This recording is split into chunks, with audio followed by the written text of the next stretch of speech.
Hi there, my name's Isaac and today I'd like to take you through a presentation on the strength of the evidence for the use of foot orthoses in the treatment of patellofemoral pain, also known as anterior knee pain. This is a potentially debilitating condition and it's found in approximately 26% of the active population. It's characterized by pain and dysfunction in the retropatellar or the peripatellar region during tasks that increase load through the patellofemoral joint.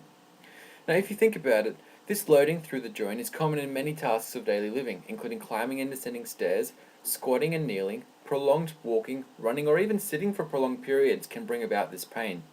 As a result, it can have a dramatic impact on a patient's quality of life if this condition isn't managed effectively.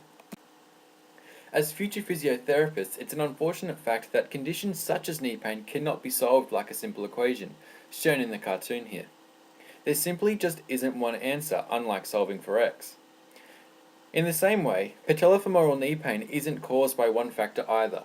It's multifactorial, and for that reason, the specific etiology for patellofemoral joint pain remains unclear. However, it is thought to arise insidiously from a combination of intrinsic factors such as anatomy and extrinsic factors such as excessive training load or inappropriate footwear. Conservative management is currently considered to be the principal treatment, with foot orthoses often prescribed in combination or as an alternative to other management strategies, including taping, exercise prescription, and analgesics. Now, I'm sure many of you have seen foot orthoses before. In fact, some of you may even be wearing them right now. But for those who are unsure, foot orthoses are specially molded devices designed to fit inside footwear. There is a wide variety of commercially available foot orthoses on the market, ranging in price, shape, and stiffness. It has been suggested that foot orthoses may help reduce this pain and increase knee function by correcting foot posture and thus improving lower limb biomechanics. An example is shown in the picture on the slide here. Now, due to the impact of patellofemoral joint pain on functional performance, its high prevalence rate, and its potential to contribute to additional chronic morbidities such as osteoarthritis, it's imperative that health professionals, particularly physiotherapists, examine the evidence and consider foot orthoses as a valid treatment, as they are so widely available in many clinics and pharmacies alike. So for a good and accurate evaluation of the evidence, it's necessary to find the highest quality of articles around this topic. The criteria for determining this factor was the National Health and Medical Research Council's level of evidence criteria. So naturally, according to this criteria, we began our search for literature reviews of randomized controlled trials, beginning with a search of the Cochrane database.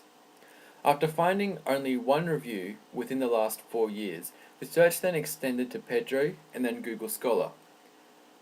A total of three papers were found, 2 of which were systematic reviews and 1 randomized controlled trial.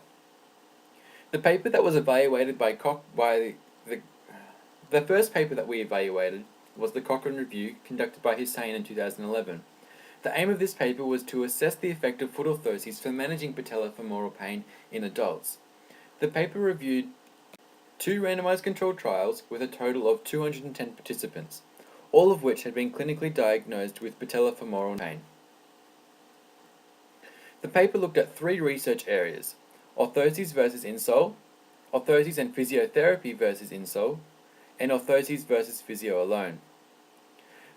2 major outcome measures were kept in mind: pain and knee function.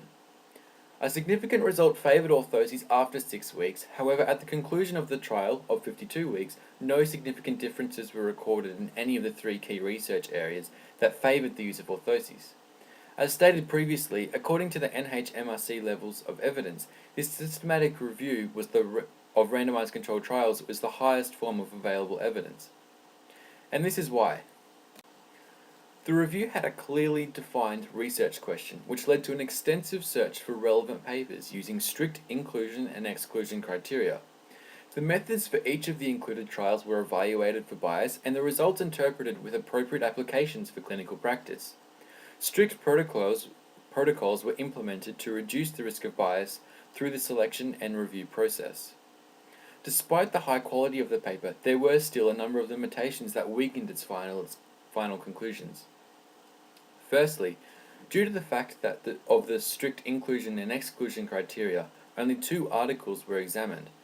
This not only reduced the number of total participants, but also prevented assessments of heterogeneity and sensitivity. Thus, there was a limited ability to assess the consistency of the results throughout the review. Furthermore, neither of the reviewed trials had a clearly defined control group. Flat inserts were used instead of node treatment in an attempt to blind the participant. Therefore, it was difficult to determine if the improvements were spontaneous or due to the intervention itself. Despite these limitations, however, this review is still of a really high quality, and its conclusions should still be carefully considered. The second literature review was a paper by Barton in 2010 which aimed to summarize and critique the existing level of evidence for the efficacy of foot orthoses in individuals with patellofemoral pain syndrome and to provide guidance for the future research evaluating foot orthoses in individuals with patellofemoral pain. It's quite a mouthful, isn't it? The review included 7 studies, 2 randomized controlled trials, 3 case series, and 1 clinical prediction rule study, and 1 kinematic analysis. It totaled 361 participants. Of these trials, it focused on 3 research questions. Number 1 was orthoses versus insole, number 2 was orthoses versus physiotherapy, and number 3 was orthoses and exercise prescription versus exercise prescription alone. Now, the results of this review, for the randomized controlled trial part at least, indicated significant improvements in pain for the orthoses and exercise prescription group, but no significant difference in any of the other research areas. Case series data, however, showed considerable favourable results for the use of orthoses. So it's kind of confusing, isn't it, with conflicting levels of evidence. Although this paper was technically a review and it did include some randomized controlled trials, it also examined case series data alongside a number of lower quality study designs. In contrast to Hussain, which we examined earlier, Barton had a much broader and multifaceted research question, you could probably tell, in addition to less specific inclusion and exclusion criteria. Now, whilst this led to a greater number of studies and participants, the overall quality was lacking. Poor study design, poorly defined outcome measures, and a lack of quantifiable data from the included studies made a comparison between these studies difficult and the risk of bias high. As a result, no clear conclusions were drawn from the review other than to identify a lack of quality evidence. So now, according to the NHMRC rules, systematic reviews that include different study designs require that the overall level of evidence relate to each individual outcome or result, as different studies and study designs might contribute to each individual outcome. Thus, the outcomes of this paper should be interpreted with respect to the studies from which they came. This made it difficult to put this paper clearly into the NHMRC hierarchy level of evidence, and so I had a little bit of difficulty with that. The final paper examined the most recent randomized controlled trial conducted by Mills in 2011. Now, this paper aimed to investigate the short-term clinical efficacy of in-shoe foot orthoses over a wait-and-see policy in the treatment of anterior knee pain. This was a single-blind, randomized controlled trial totaling 40 adult participants, randomly allocated into 2 groups, an orthoses and a control group.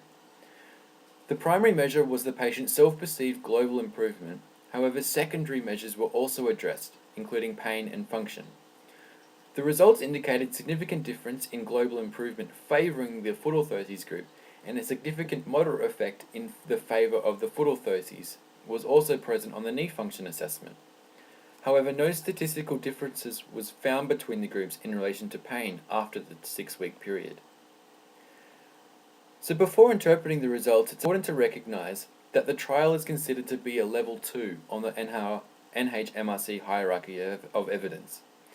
Unlike the previous trials we've looked at, this paper had a clearly defined control group, which allowed clear conclusions to be drawn and a well-designed method that attempted to limit possible sources of bias.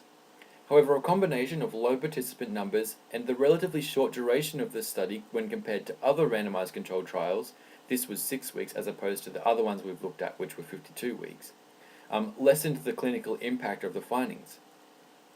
In addition, the orthoses used in this study were supplied by a large international orthoses manufacturer, and whilst no competing interests were declared in the paper, it does have the potential to bias the interpretation of the results in favour of the intervention.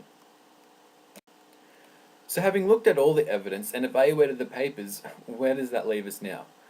Well, at the start of this, I'd originally hoped to have a clear answer as to whether foot orthoses were an effective form of treatment for patellofemoral pain.